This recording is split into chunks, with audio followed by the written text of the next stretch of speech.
Hello team and welcome to another ATP Geopolitics video with myself, Jonathan MS Pierce. This is a Ukraine War News Update second part. Please check out the first for the 25th of July 2023. We're now moving on to the front line, military aid and geopolitical stuff. So let's go to the front line. We're going to start up in that northeastern area where multiple Russian sources have claimed that Russian forces advanced during offensive operations in the Svatova area of Luhansk Oblast on July the 24th, yesterday, though ISW has not yet observed any visual confirmation of Russian advances in the area. And this is the ISW said a lot of this over the last few days, which is there are some mill blogger claims and Russian MOD claims that they have advanced in places like Novovodjane and Kovalivka, so on and so forth.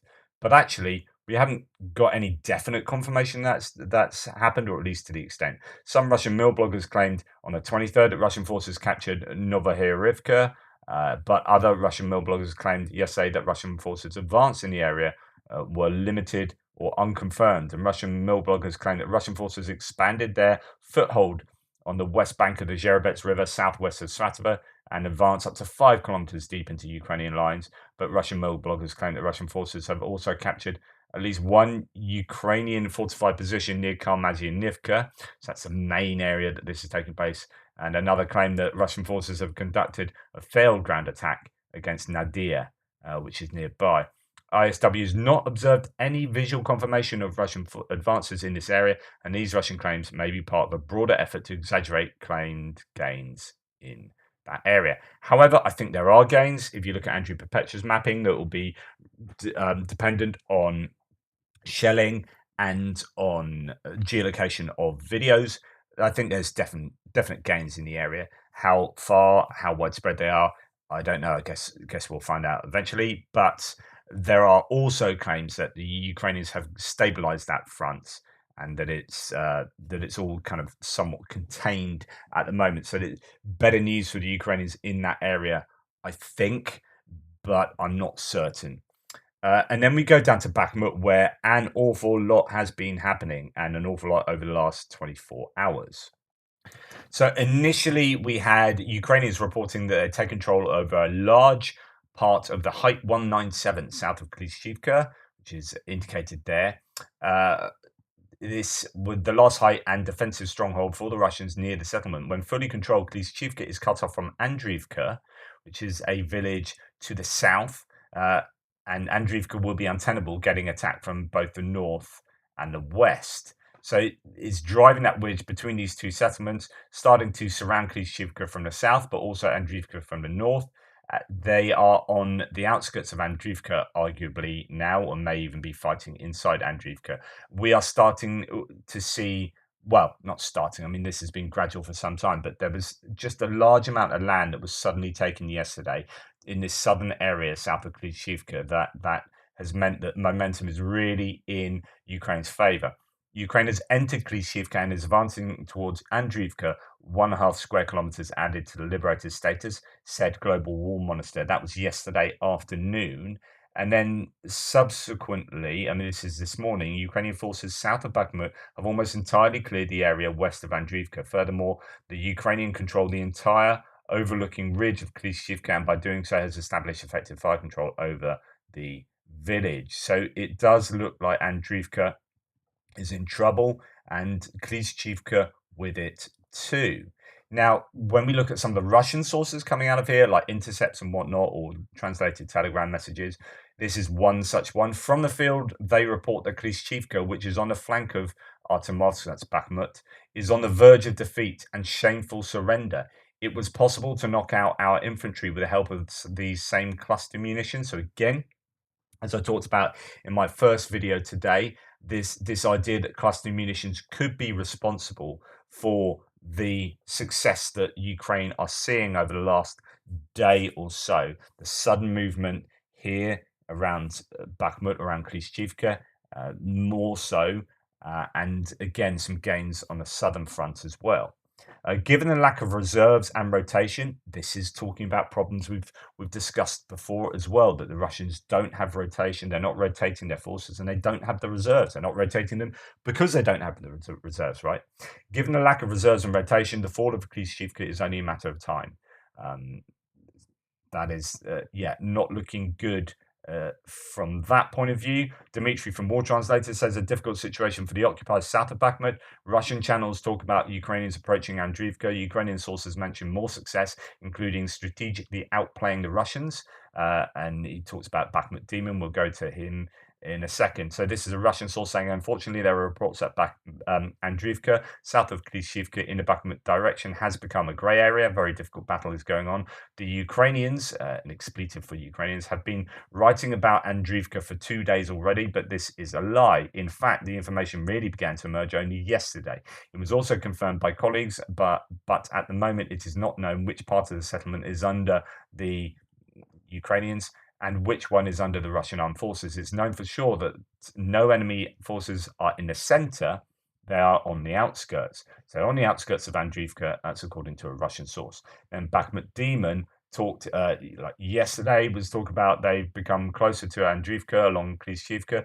These Russians, I presume that's a slur for Russians, still hold the lines despite the huge losses. The animals are stupidly dying on the outskirts of the PDARs are torn south. Guess what? Uh, K drones have worked perfectly around the city on anti-tank guided missiles, while everything is stable in our favor. This is Google Translate, so it's obviously a bit dodgy.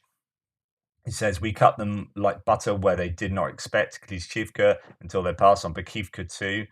In the area of Andriivka, um, the death of the Russians, he says. I'm not saying what and how yet, but the Russians in the direction of Andriivka, we outplayed them strategically. They are shocked. And then the last one, he says, well, my cats, congratulations from the General Staff and spokesman Kovalev, who has already officially confirmed what our demon wrote yesterday. Near Andriivka, the Russians were thrown back, and I'll add in a less official language, some of the Russians fled, some were scattered to pieces. There are bodies that are completely black as coal lying because they were burning after the work of our artillery. In some places, there is replenishment of the exchange fund. In other words, they've taken some prisoners. No one stops because it stinks so much. It is a sin to stop. So pretty horrific, like idea of what is going on in the midst of those battles there.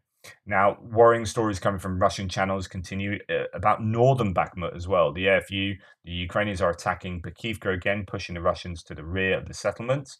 That would be interesting. That's true because the Russians have been pushing the Ukrainians out of Bakivka. So they're being pushed right back into the rear of the settlement. That is a significant change. 30th Mechanized and 8th SSO entered Zalizhnyansky. So that's to the north by the M03 highway coming out of the top of Bakhmut. That's really significant if that's true.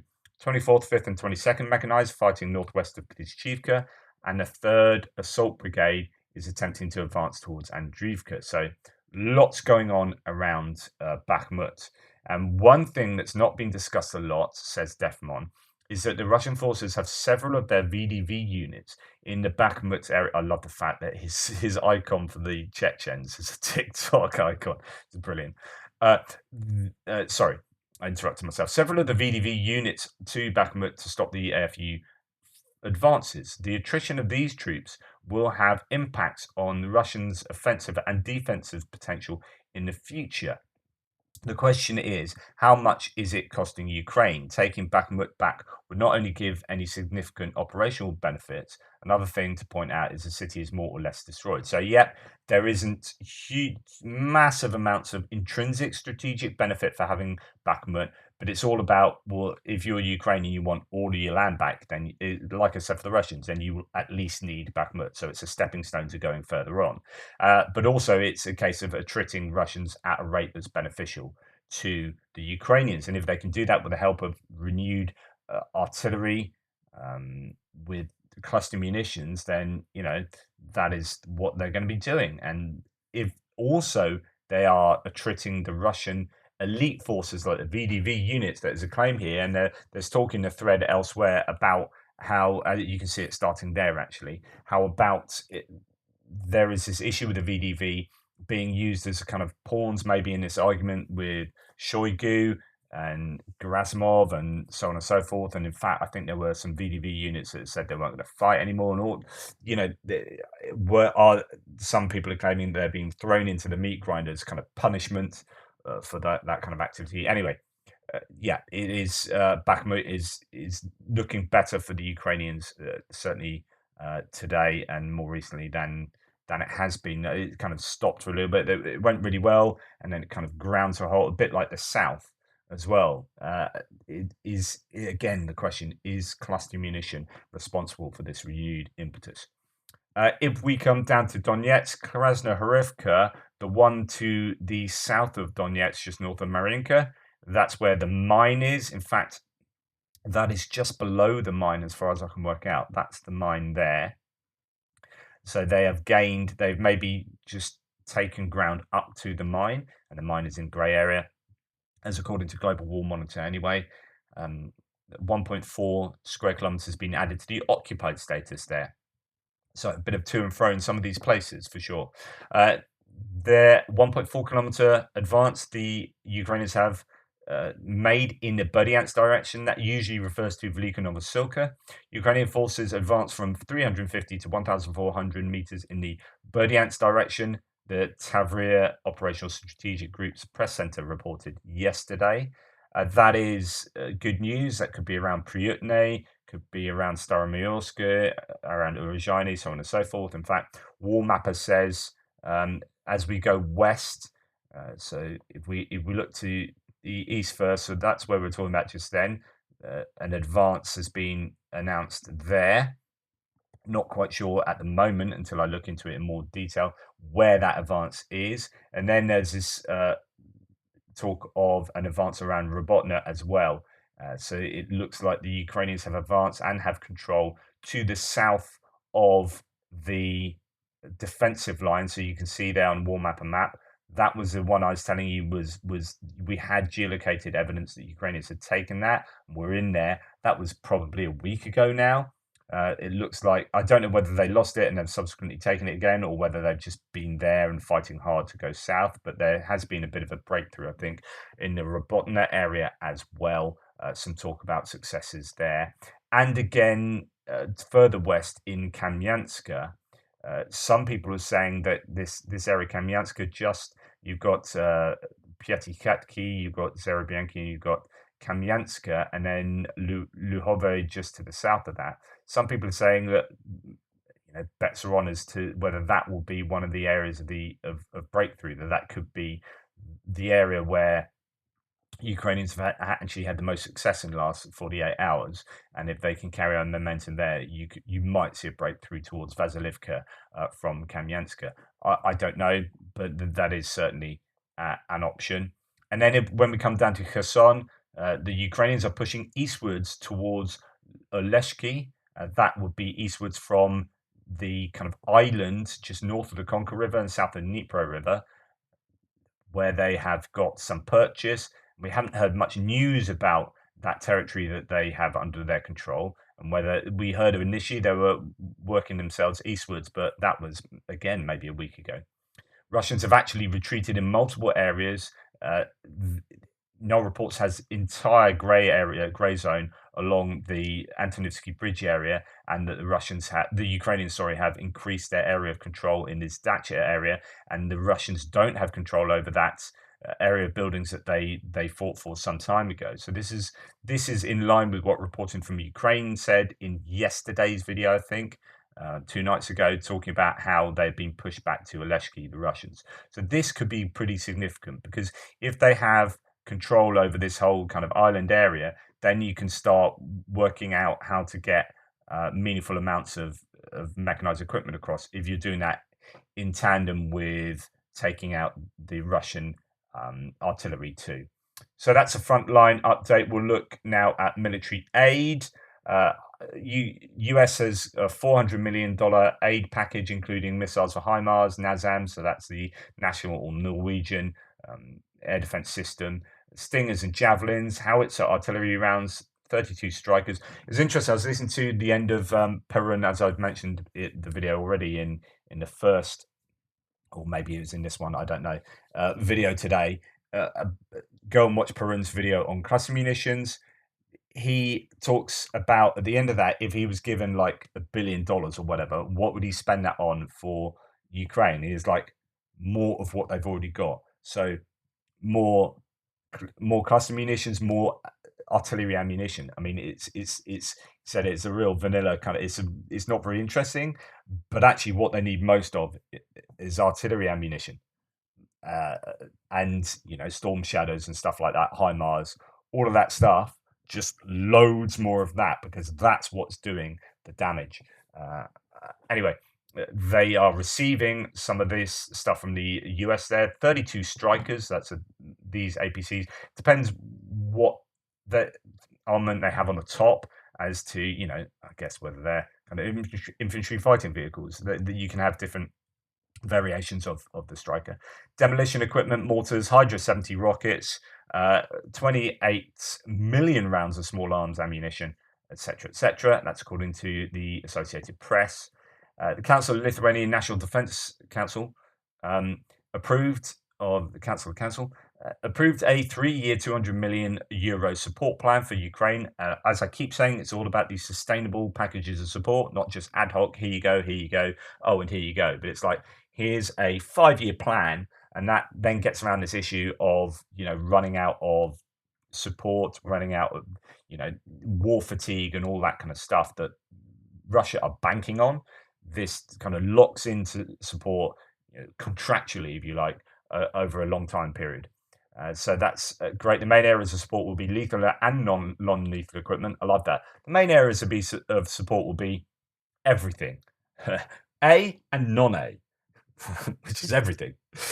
Military education and training, financial contributions to aid funds, repair of military equipment in Lithuania, and training of personnel. So fantastic.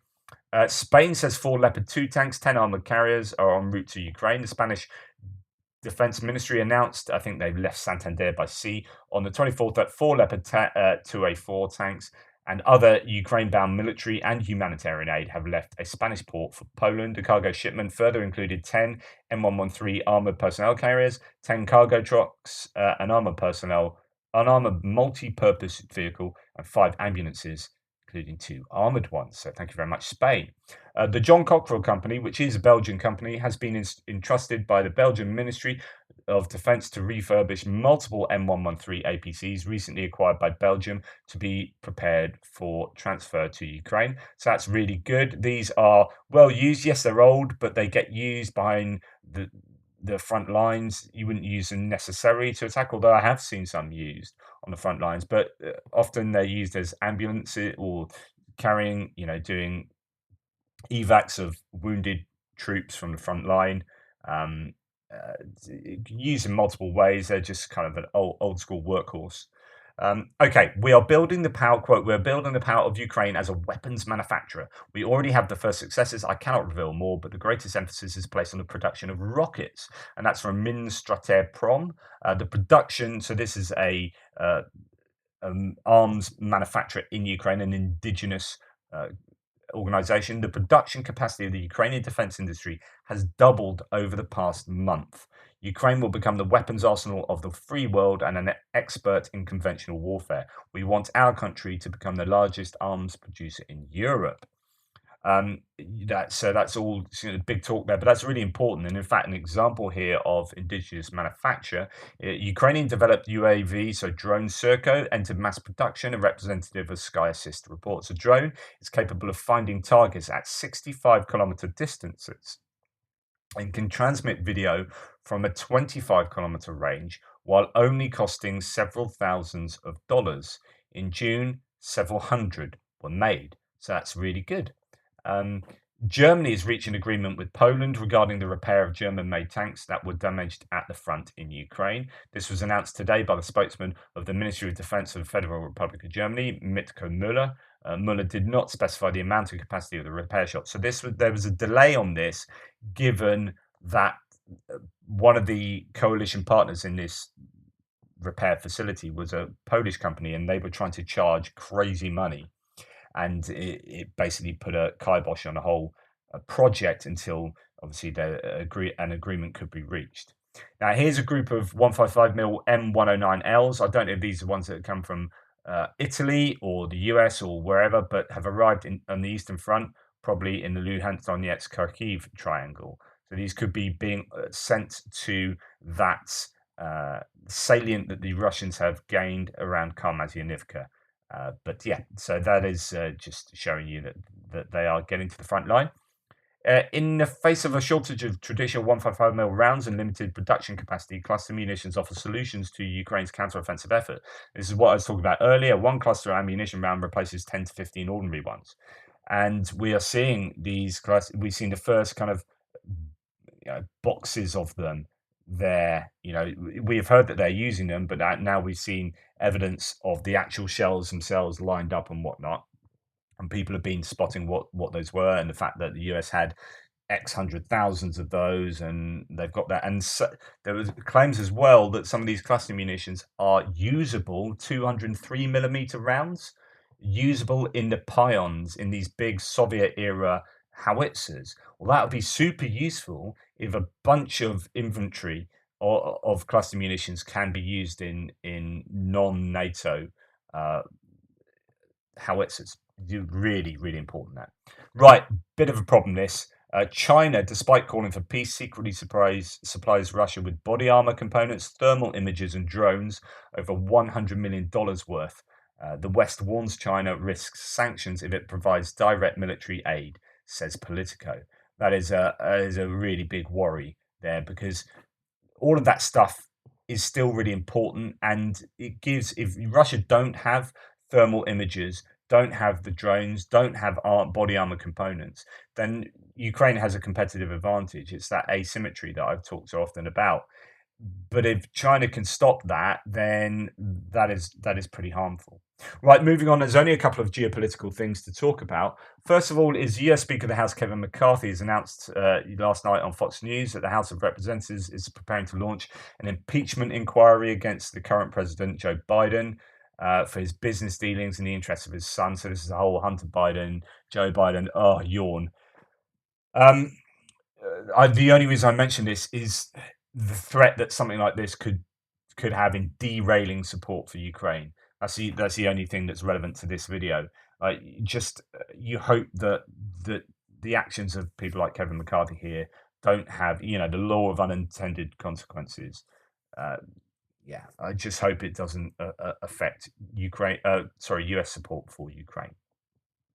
We have seen, and I mentioned this in the previous video, Polish soldiers heading towards the border with Belarus. There's, I think, 200 of these on the way there to reinforce the Polish army stationed there. I mean, this is it's a lot of posturing going on. Belarus aren't really going to invade Poland.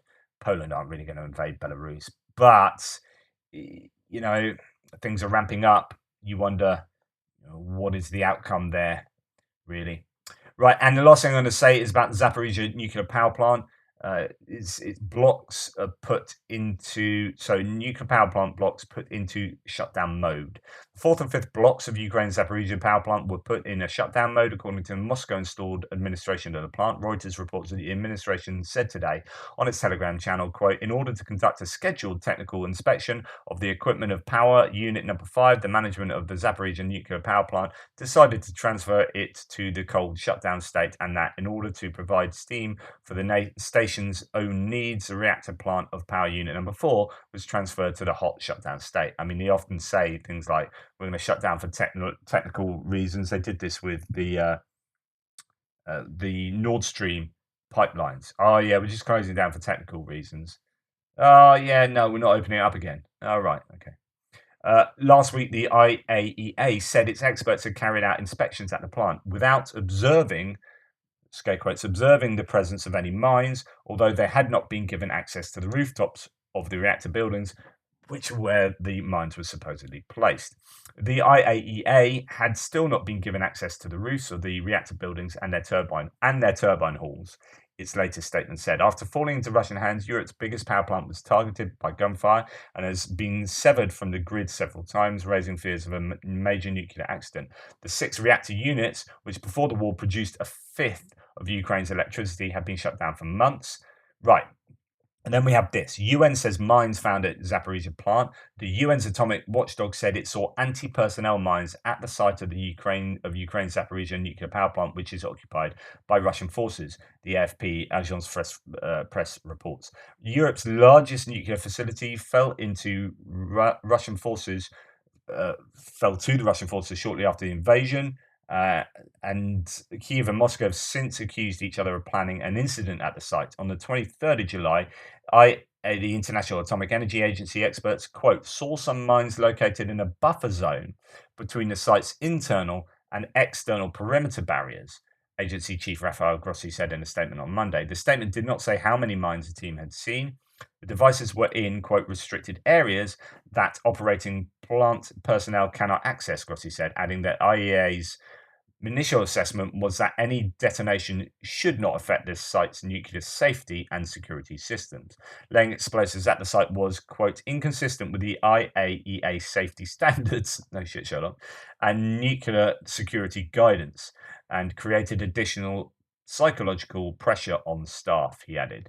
So there are claims that there are mines there. They have seen mines on the grounds, but not in the facility, but they have not been given access to the 2 areas where supposedly the mines have been placed, which is on the rooftops and in the reactors. So, you know, you make up your own mind. Anyway, that's today's news. There's probably an awful lot I've missed and a lot more to say, but you've got stuff to do today. Take care. I'll speak to you soon for my Frontline update.